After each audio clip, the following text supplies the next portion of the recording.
Hey, how's it going, everyone? So I am excited to be able to share with you a couple of videos on Gog and Magog. I've been waiting anxiously for a long time for this. So there's a gentleman by the name of Bob Cruikshank that I've been working on gathering material, doing research. He's a pretty good researcher when it comes to theology. So anyway, do you have access to the PDF here? This is the timeline. This is when the fulfillment of Book of Revelation, when John brings up Gog and Magog, took place. So this is AD 70 here, AD 73, AD 66. And so this area right here, I have links to Gog and Magog. And so if we just zoom in there.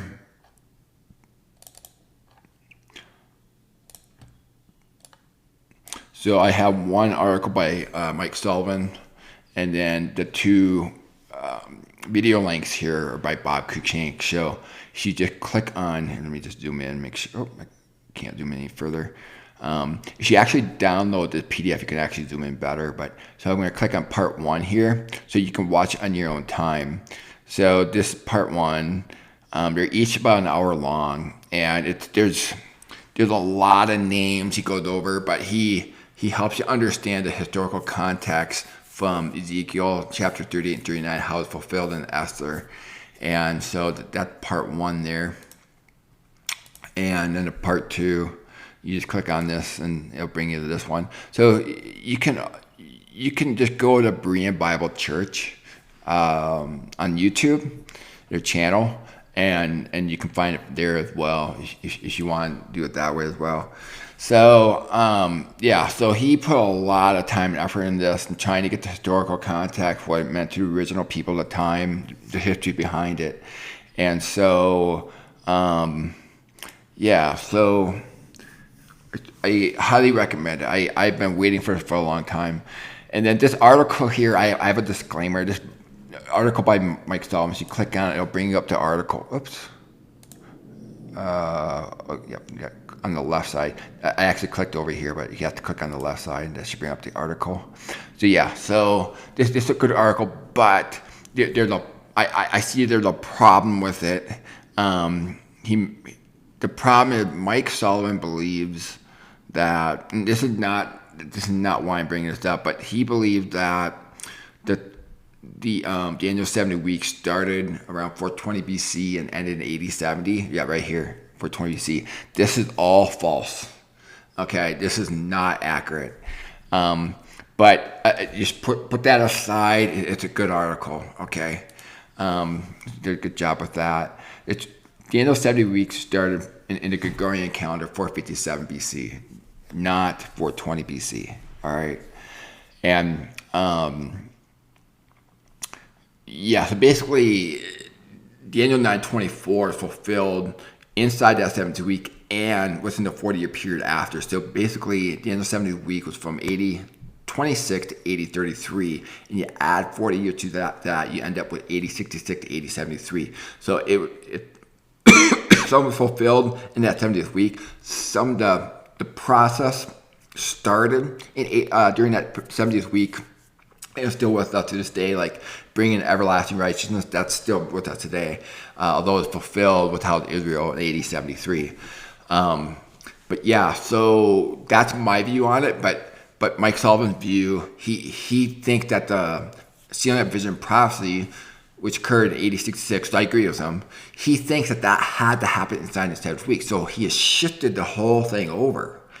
And so, but no, my argument is you read Daniel 9:24 carefully, it results in all these things.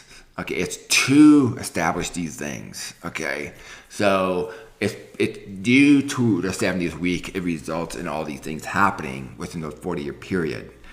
It does not mean it has to happen inside the 70th week. But anyway, this video is not about that. So yeah, so I love for you to part one, part two. It'll be worth your time. There's a lot of information covered in a short time, so I'm going to have to be watching more than once. I watched both parts one and two already, the whole thing. I'm going to have to keep watching it because there's a lot of information. But hopefully with this video and this article, you will see the historical context, how the Jews would have understood it when John brought up Gog and Magog in Revelation chapter 20, verses 7 through 8. I have another PDF here.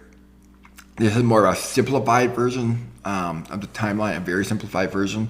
And so Gog and Magog have been between March 20th, AD 66, when Satan released to deceive the nations, and it ended the first day the stick of Judah had fled.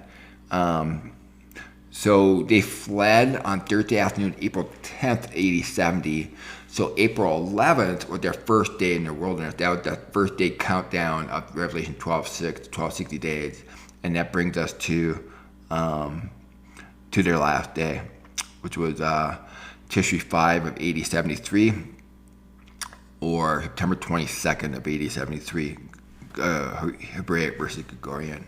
So yeah, so that helps to put in perspective the timeline, the Gog and Magog, when it took place. So yeah, and so we have to look at things from their perspective, the people that John was writing to. How did they understand Gog and Magog? How did they understand the 1,000 years?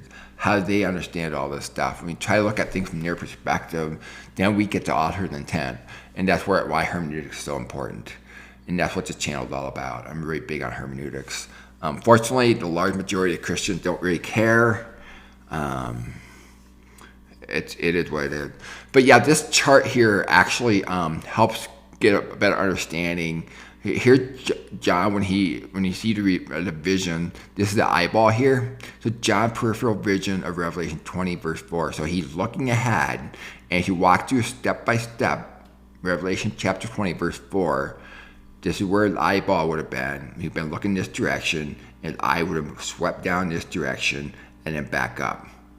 So that's why I created this. So that's what these dashed lines are all about, and this eyeball here, John peripheral vision of Revelation 24. And that should really help when people are trying to piece this together. So I'm going to talk about first resurrection. This whole period here was the first resurrection of the house of Israel after they physically rose on April 11th, AD 30, which was the day Jesus died on the cross in the Gregorian calendar. So anyway, yeah, so I encourage you to look through this. Here's the past tenses, future tenses, Revelation 1:4, Revelation 1:19. It really helps us look at things from their perspective and knowing when Revelation's written, blah, blah, blah, on it goes. So anyway, yeah.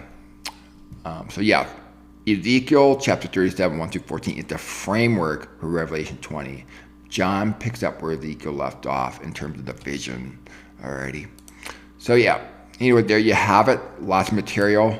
It's a good, more than a couple hours worth of material there for you to digest through. But anyway, I'm just really excited about this here. This is Bob Cruikshank. He's the one that did the research behind this video. He's an excellent researcher, really good guy, humble guy. Yeah, intelligent too. So he has that desire. He wants to learn and, what the truth and so forth. Yeah, so yeah, this is a good channel. I don't have it in my list of recommended channels.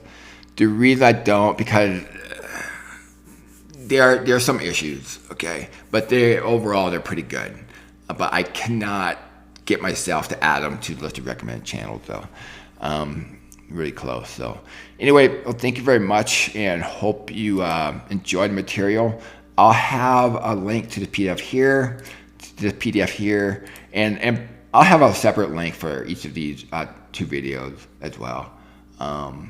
Yeah, and keep in mind, this is an interactive PDF, so you can there's just, you click here, you get a simplified version of this, and you click here, you can continue backwards in time. This is during the book of Acts, and go backwards even further. This is Daniel's 70th week right here. The 3.5 days on each side of crucifixion, this line here, and 3.5 years on each side of crucifixion on this timeline here. So, alrighty. So just an FYI. All right. Well, thank you very much. I will stop rambling on. So hopefully this will help you understand the historical context. I have waited a long time for this. This has been over 8 months. Yeah, almost 9 months. I've been waiting for these videos. So yeah, I've been waiting anxiously for it.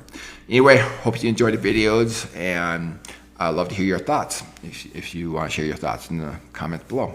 Thank you, and you have a great day.